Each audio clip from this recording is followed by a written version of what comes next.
Assalamualaikum warahmatullahi ta'ala wabarakatuh. Alhamdulillah, kaum muslimin wal muslimat rahimakumullah. Kita melanjutkan pengajian kita, tausiah islami kita pada malam yang berbahagia ini. Kelanjutan daripada pengajian ataupun tausiah pada yang kemarin. Baik, untuk mempersingkat waktu dan juga kita mengejar daripada program kita, yaitu merehabilitasi manusia. Nah, pada pelajaran yang kemarin kita sudah masuk kepada tahap yaitu pintu tol menemui Allah Subhanahu wa Ta'ala. Nah, pada malam ini kelanjutan adalah pintu tol tadi, pintu ya, menemui Allah Subhanahu wa Ta'ala. Nah, pada kesempatan yang berbahagia, pada malam yang berbahagia ini, kita sudah sama mengetahui ya, bahwasanya adanya Khalik, maka adanya makhluk. Setelah adanya makhluk, maka adanya akhlak.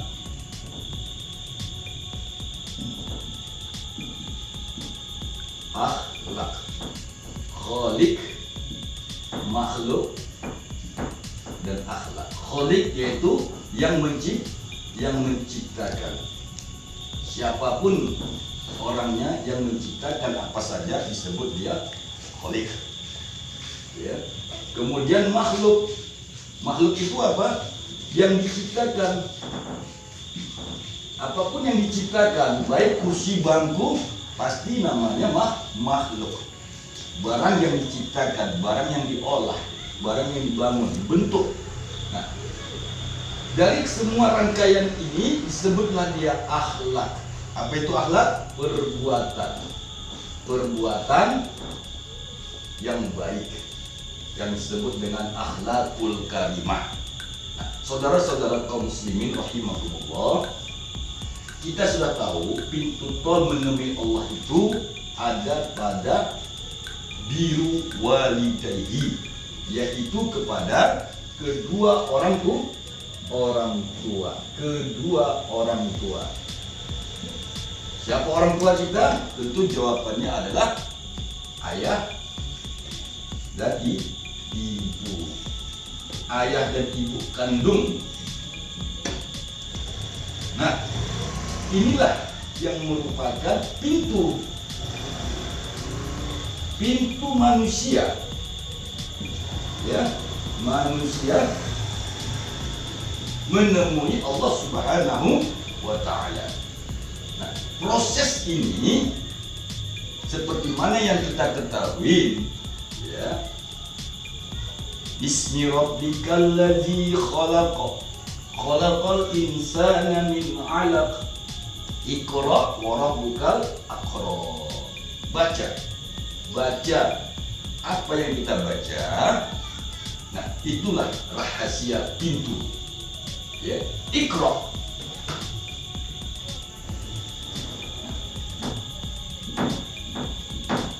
Ya, Iqra, baca. Apa yang kita baca? Bismi. Nah, bismi.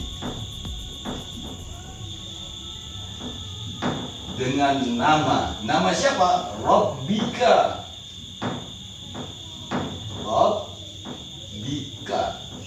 Rabbikal ladzi khalaq. Nah, disinilah satu pertanyaan besar bagi umat Islam yang selama ini masih belum mengetahui dengan sesungguhnya. Rahasia-rahasia seperti ini masih ditutupi para alim ulama. Kenapa? Pertanyaannya, karena satu, takut mereka umat itu tidak memahami yang sesungguhnya. Yang kedua, takut para alim ulama itu manusia itu mendewakan manusia. Ingat, takut manusia itu mendewakan manusia. Nah, padahal ya, kalau kita melihat sirah nabawi, apa kata Rasulullah? Ya, lebih baik kau berbakti kepada orang tuamu daripada jihad fisabilillah. Berarti di situ merupakan satu refleksi, ya, refleksi ke dalam diri manusia itu untuk berbakti kepada kedua orang tuanya lebih utama daripada jihad perang. Nah, saudara-saudara kaum muslimin rahimakumullah, kembali kepada pintu tolnya. Ya, kalau kita sudah tahu siapa Khalik yang menciptakan jasmani kita ini, tentu jawabannya adalah kedua orang tua kita. Nah, yang kedua, siapa makhluk? Tentunya adalah anak-anak daripada kedua orang tua tadi. Nah, maka dari keduanya itu disebutlah dia akhlak. Apa itu? Satu perbuatan yang baik, budi pekerti, sopan santun, etika dan sebagainya, moral dan sebagainya. Nah, dalam proses ini maka terjalinlah yang disebut dengan kasih dan sayang.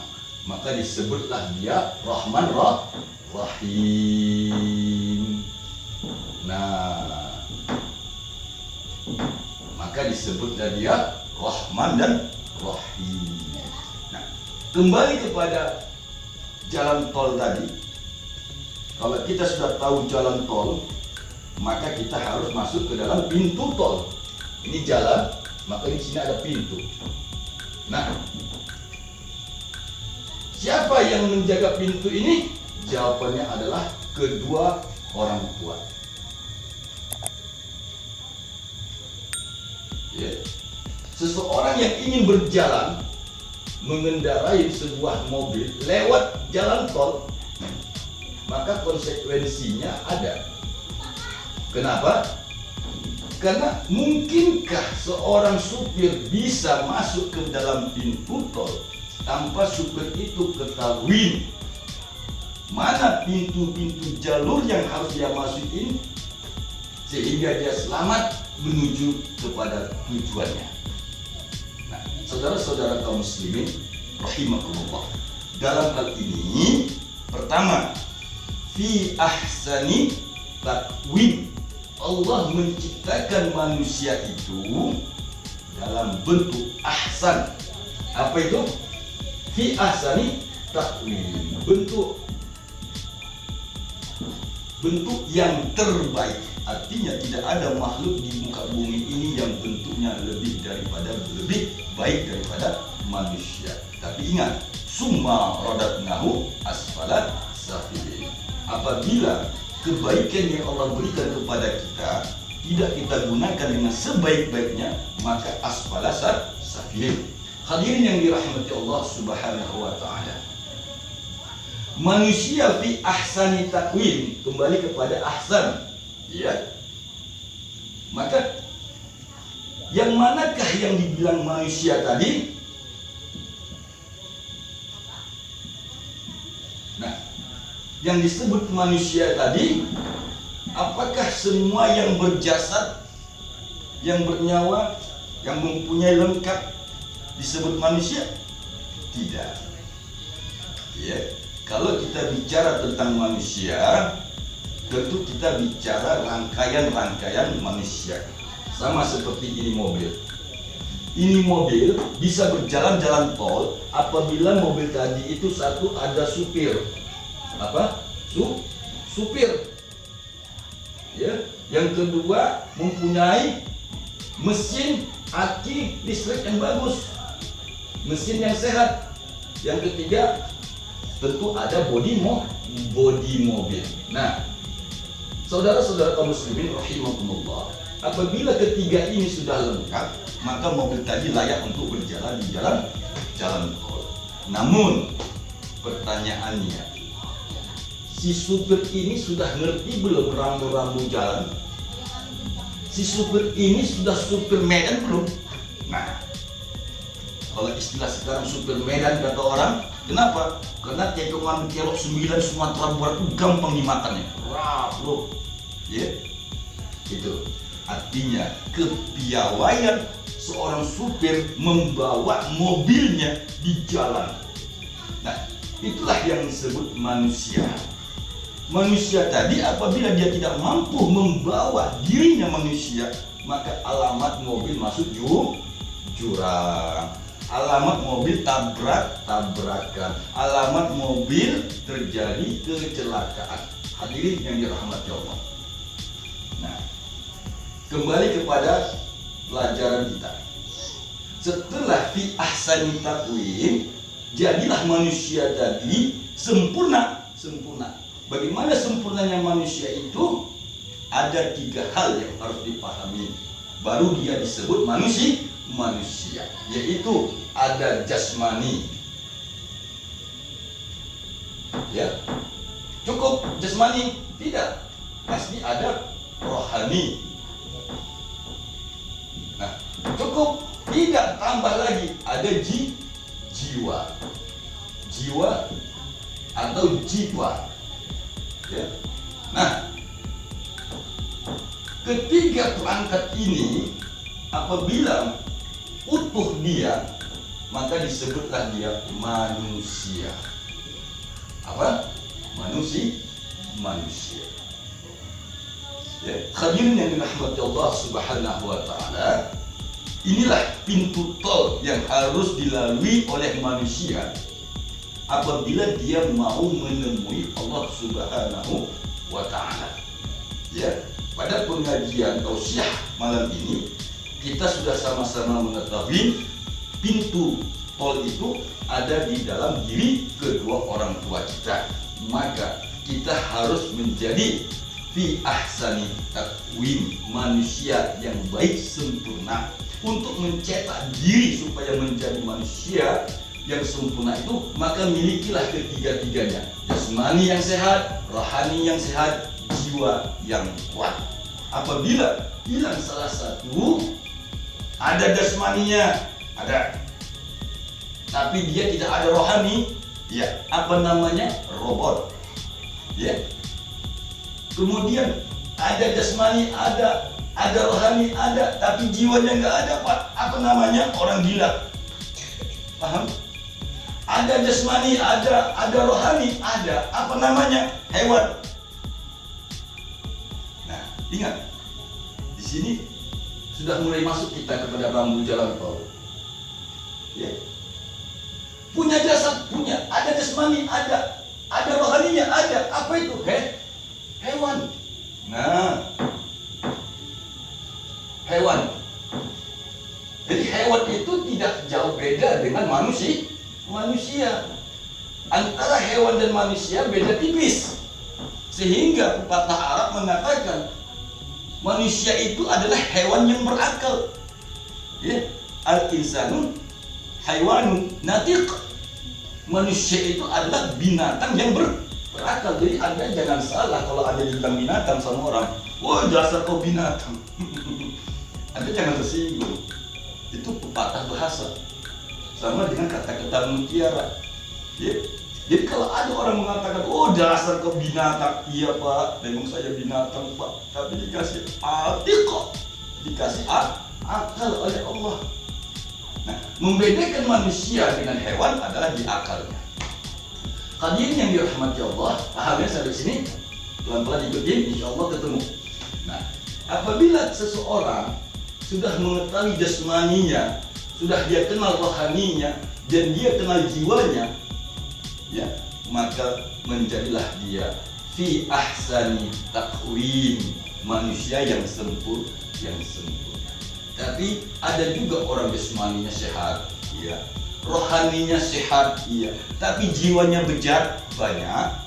Kenapa? Karena dasarnya juga hewan.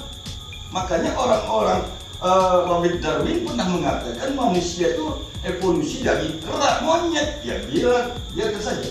Itu evolusi dia, itu ilmu dia. Ya. Padahal kalau Robert Darwin mau selangkah membuka Al-Quran, dia akan bersyahadat kepada Allah dan Rasul. Artinya evolusi ilmu Darwin itu sudah mendekat kepada kebenaran. Makanya kata Allah dalam surah At-Tin, ya, wat-tini waz-zaitun wat-turi sinina wa hadzal baladil amin laqad khalaqnal, itu dia. Laqad khalaqnal insana, manusia, ya, fi ahsani taqwim. Insan, kuciptakan kata Allah manusia itu dalam bentuk yang sempurna.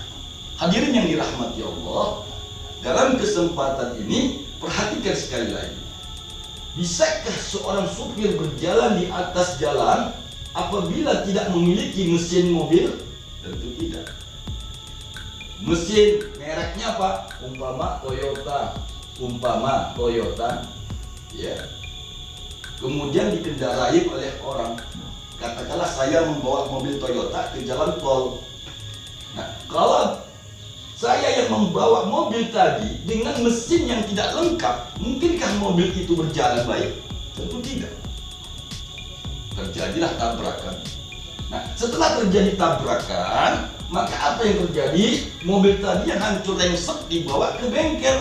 Sebaik bengkelnya adalah kepada yang membuat mobil tadi. Kalau bengkelnya itu bengkel Toyota, ya, terjadi rengsek, rusak itu mobil keluaran Toyota, maka cara memperbaiki fi ahsani taqwimnya adalah kembalikan ke bengkel Toyota tersebut.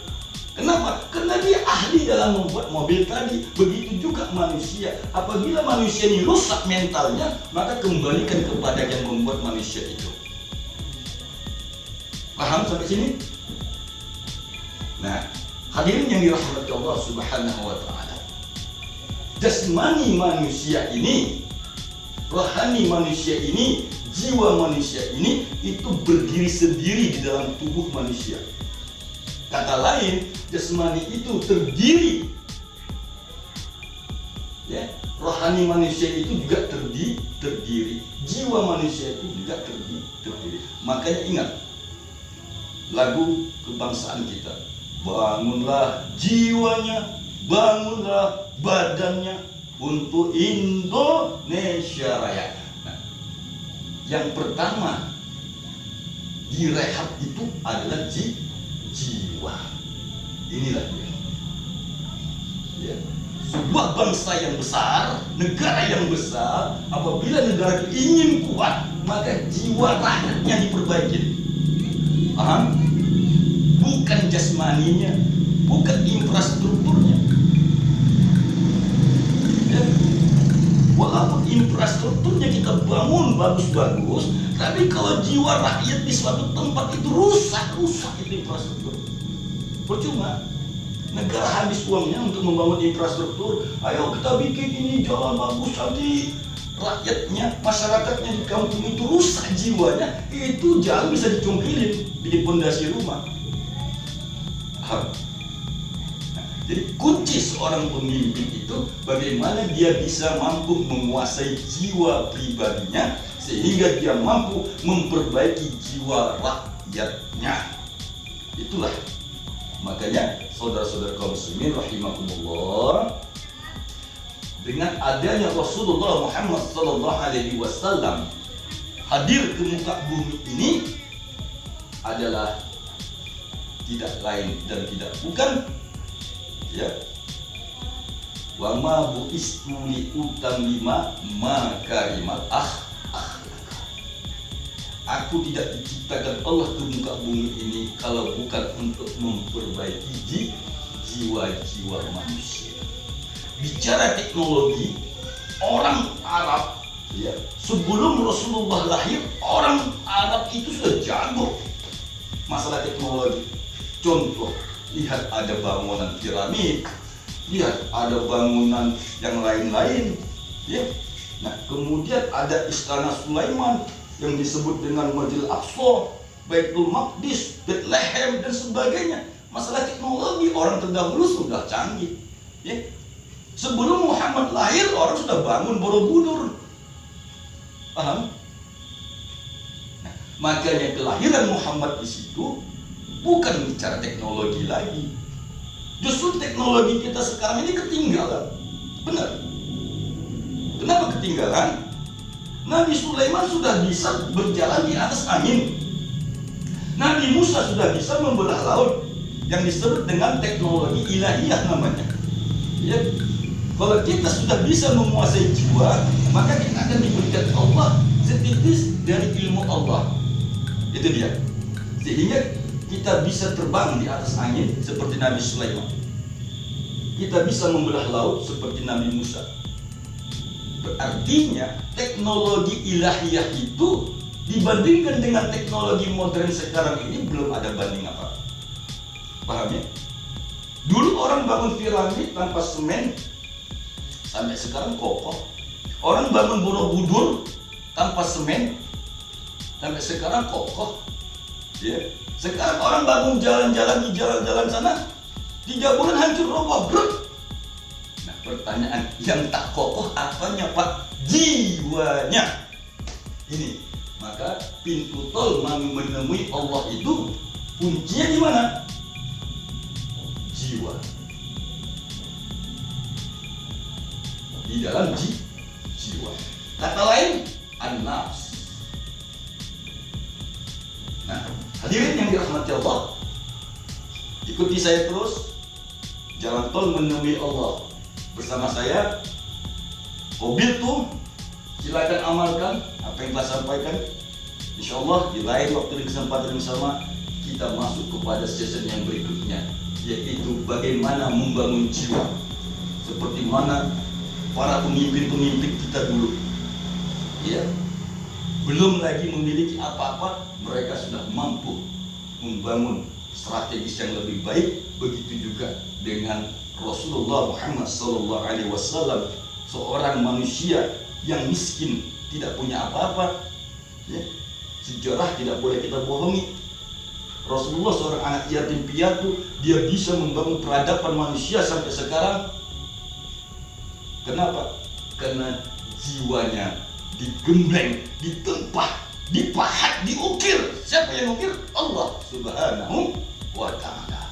Mudah-mudahan kita yang hadir di sini dan saudara-saudara yang ada dimanapun, saya doakan kamu semuanya, semoga kamu sukses dunia akhirat, diberkahi Allah rezekinya, ditambahkan luas rezekinya, dan terutama kesehatan lahir dan batin. Mudah-mudahan insya Allah ikuti saya dalam tausiah selanjutnya. Assalamualaikum warahmatullahi wabarakatuh.